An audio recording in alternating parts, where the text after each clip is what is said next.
Hello mga sukeks! For today's video, samahan niyo kong gawin yung half cake na in-upload ko kahapon.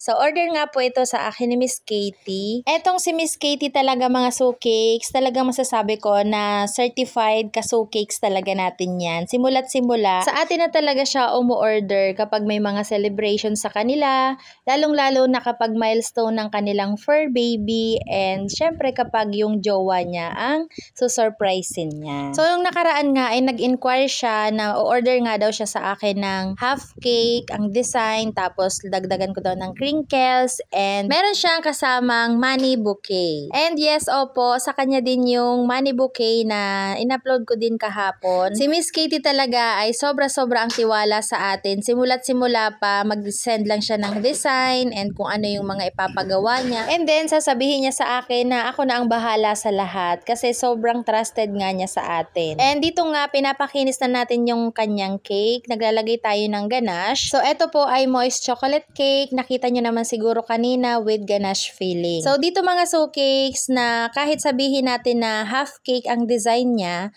and half lang yung cake na magagamit natin, hindi ibig sabihin na half lang din ang price niya. So, ito po ay kinukonsider ko as a whole cake. Yun nga lang, medyo mababa siya compare doon sa ating usual pricing. Pero di ko sinasabing super mura ng ganitong cake ha, kasi sobrang konti lang nung difference ng ating usual na customized cakes compared dito. And etong ganitong cake ay mas mahirap siyang pakinisin kesa doon sa mga bilog. Kasi nga dito ay half, so dapat meron siyang kanto. Good thing lang kasi ito ay fondant cake, kaya mabilis lang siyang mapakinis and manageable talaga siya. Sa pagko-cover nga ng ating cake, gumamit tayo ng paneling method, and ang gamit nating fondant dito ay EMF. So ma-share ko lang mga sukeks, first time ko talagang gumawa ng ganitong design na half cake nga.